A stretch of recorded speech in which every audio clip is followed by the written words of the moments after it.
ಎಲ್ಲ ಕೊಟ್ಟಿದ್ದೀವಪ್ಪ, ಬರ್ತಾ ಇಲ್ಲ. ಏನು ಕಠಿಣ ಕ್ರಮ ತಗೊಂಡು ಸರ್ಕಾರ ದೊಡ್ಡ ಹೊರೆ ಪರಿಹಾರ ಪ್ರತಿ ಬಾರಿ ನೀವು ಕೊಡ್ತಕ್ಕಂಥ ಇದಕ್ಕೆ ದೊಡ್ಡ ಹೊರೆ ಆಗ್ತೈತಿ. ದೊಡ್ಡ ಹೊರೆ ಆಗ್ತಾ ಇದೆ.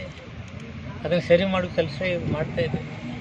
25% ಶಿಫ್ಟ್ ಆದವ್ರಿಗೆ ಎಲ್ಲ ಕೊಡೋದು, 25% ಆಗದೇ ಇದ್ದರೆ ಅವ್ರು ಬಂದಾಗ ಕೊಡೋದಂತಕ್ಕಂಥ ತೀರ್ಮಾನ ತೆಗೆದುಕೊಳ್ತಕ್ಕಂಥ ದಿಶೆಯಲ್ಲಿ ಸರ್ಕಾರ ಯೋಚನೆಯಲ್ಲಿದೆ.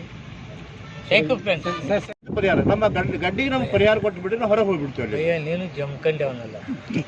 ಹೌದಲ್ಲ, ಎಷ್ಟು ಮಂದಿ ಸಂತ್ರಸ್ತರು ಪ್ರವಾಹ ಬಂದಾಗ ಕೊಟ್ಟಲ್ಲಿ ಹೋಗಿದ್ದಾರೆ.